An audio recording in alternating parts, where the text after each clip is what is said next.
Well, John told me you're working on a skull. So then when I came in and I saw how big it was, I was like, what have I done? What have I signed up for? Right now we are opening a new exhibit called Cretaceous Crossroads at the museum, which is very exciting. And going all in the cracks over everything, just to make sure everything is stable. And it took me a little over a year to prep it, so 1,500 hours.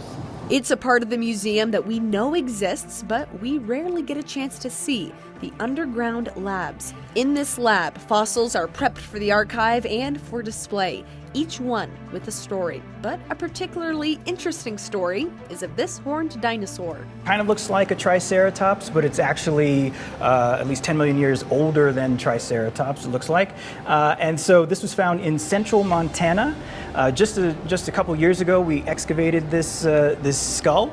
This guy came in a small boat-sized jacket that took up this entire space up here.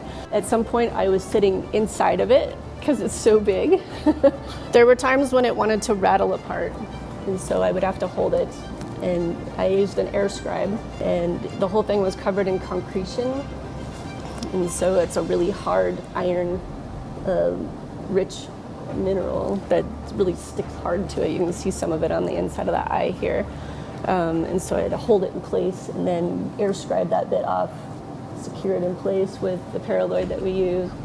And yeah, so it's just very time consuming, very careful, so we can get as much science out of it as we can. To me, the first time it's on display to the public, because it just came out of the ground just a couple of years ago, which is pretty cool to think that after, over 70 million years in the ground, we're unveiling it to the public in this way. But a lot goes into prepping a fossil. It also includes manufacturing armatures and display pieces. We have this whole duckbill tail that's going to have to go on display, and it's going to be displayed almost vertically. And I've come in and sort of shaped wire so that it hugs, each one of these neural spines.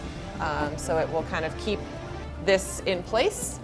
These will then get attached into like a central sort of structure that I have to build out of fiberglass and plaster. It's really nice to have folks come down into the lab and see all the work that we do in the lab. I think sometimes it's this funny little hidden room where magical things happen and all of a sudden there's a fossil on display.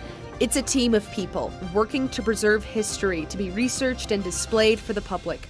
And that horned dinosaur, although it doesn't have a name, is actively being studied while on display at Cretaceous Crossroads.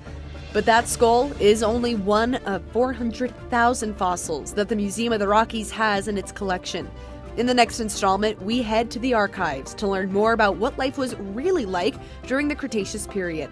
In Bozeman, Jane McDonald, MTN News.